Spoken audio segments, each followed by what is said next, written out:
everyone, I am the member of the study hub. Today we will start social reform movement, जिसमें आज हम पढ़ेंगे theosophical society. ठीक है, तो थियोसॉफिकल सोसाइटी पढ़ने से पहले हम पढ़ेंगे थियोसॉफी होती क्या है। ठीक है, teaching about God and world based on mystical insight. ठीक है, थियोसॉफी क्या होती है? टीचिंग अबाउट, भगवान के बारे में पढ़ना, ठीक है, उनके बारे में पढ़ाना। नेक्स्ट है founded by western who Drew inspiration from the Indian philosophy and culture. किसके द्वारा बनाई गई ये सोसाइटी? किसके द्वारा बनाई गई? वेस्टर्न से। ठीक है, वेस्टर्न लोग थे, उनके द्वारा बनाई गई, जो कि बहुत ज़्यादा इंस्पायर थे इंडियन कल्चर से, इंडियन के रिलीजन से, इंडियन फिलोसफी से। ठीक है, नेक्स्ट है madam HP. Blavatsky, a Russo-German woman by birth, laid the foundation of the society in 1875 at New York. ठीक है, न्यूयॉर्क यूएसए। एक मैडम एच.पी. बेल्वेस्काई थे, रूसो जर्मन वुमेन थे, उन्होंने इसकी नींव रखी। ठीक है, इस सोसाइटी की नींव रखी कब? 1875 में, और कहाँ पे? न्यूयॉर्क यूएसए में। ठीक है, याद रखना कहाँ पे इस फाउंड हुई ये? न्यूयॉर्क यूएसए में। कब?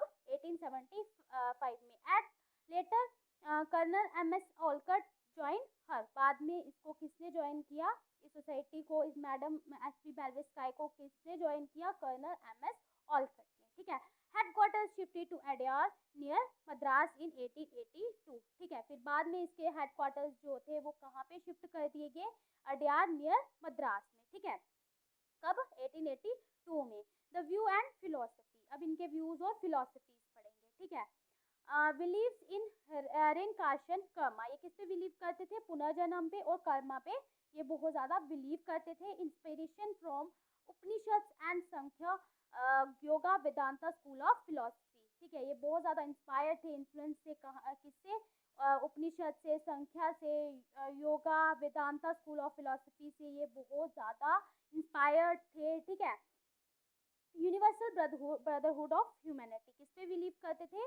कि ब्रदरहुड होना चाहिए। ठीक है, नेक्स्ट है no difference based on caste, creed, race, sex और कलर ऑफ मैन। ठीक है, ये किस पे बिलीव करते थे? कि कोई भी डिफरेंस नहीं होना चाहिए। किस पे बेस पे? कास्ट, क्रीड, रेस, सेक्स और कलर ऑफ मैन पे। ठीक है, ये हमें हमारा धर्म नहीं बताता, हमें हमारा डिफरेंस जो है वो नहीं हो सकता। ठीक है, सबने, भगवान ने सबको एक जैसे ही बनाया हुआ है। ठीक है, नेक्स्ट है investigate the unexplained laws of nature and latent power of man. इन्होंने इन्वेस्टिगेट किया, इन्वेस्टिगेशन की किसके बारे में? जो कि जो लॉज अनएक्सप्लेन किए थे, एक्सप्लेन नहीं किए थे, नेचर के और मैन के पावर्स के बारे में। ठीक है, theosophy became a movement of Hindu revival, ये मूवमेंट जो थी हिंदू रिवाइवल मूवमेंट, इसको बोला जा सकता है। ठीक है, अब हम पढ़ेंगे एनी बसंत के बारे में। एनी बसंत के बारे में आपने पढ़ा भी होगा, तो उनके बारे में पढ़ेंगे।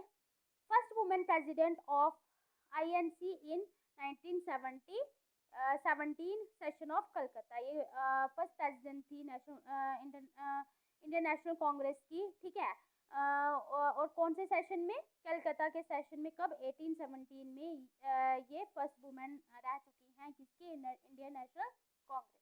ठीक है, एंड irish woman, ठीक है, irish woman थी, was elected as president after death of Colonel Olcott in 1907। ठीक है, ये इलेक्ट की गई एज ए प्रेसिडेंट किसके डेथ के बाद? कर्नल ऑलकट के डेथ में। किसकी प्रेसिडेंट? थियोसॉफिकल सोसाइटी की प्रेसिडेंट जो है वो इलेक्ट हुई। कब? किसके बाद? कर्नल ऑलकट की डेथ के बाद। कब? 1907 में।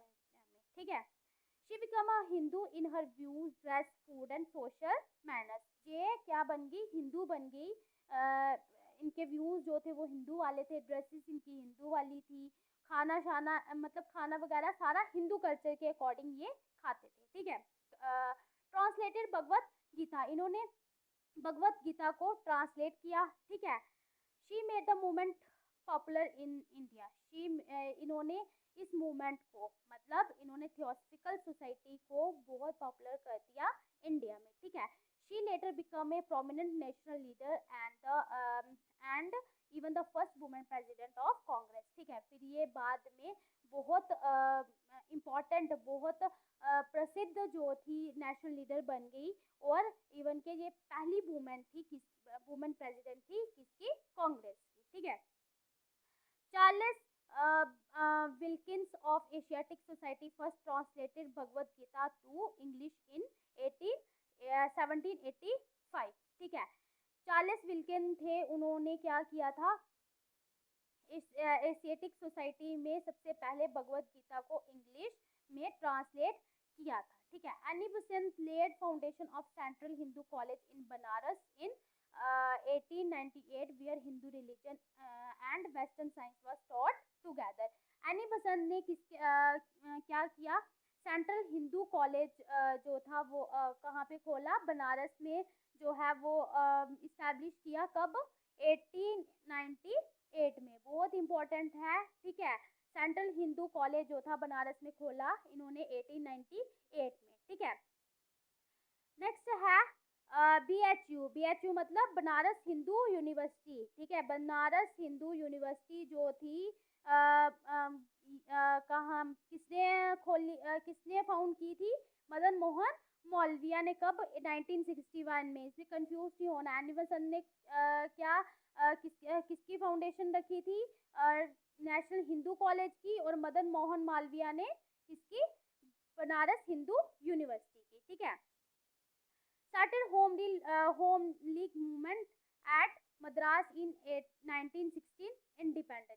फिर इन्होंने क्या किया, होम रूल लीग मूवमेंट जो थी वो स्टार्ट की मद्रास में, कब, 1916 में इंडिपेंडेंटली, ठीक है। नेक्स्ट है society appealed turn educated Hindus but not to the common man because of the heavy philosophical underpinnings, hence its impact was limited to small section of the society। Theosophical society जो थी वो किसमें appeal करी थी कि Hindu culture को पढ़ो, Hindus को पढ़ाओ, ठीक है, but not a common man. एक कॉमन मैन को नहीं मतलब इतना उन पे प्रेशर नहीं करना चाहिए, क्योंकि इस फिलॉसफी उनके लिए ये फिलॉसफीज जो होती हैं वो बड़ी हैवी हो जाती हैं, और इस impact was limited to small section. इसका प्रभाव किस पे पड़ेगा, जो स्मॉल सेक्शन, जो गरीब लोग हैं सोसाइटी के, ठीक है। So this is all about today's lecture. I hope you will like. If you will like then please press the bell icon and subscribe my channel।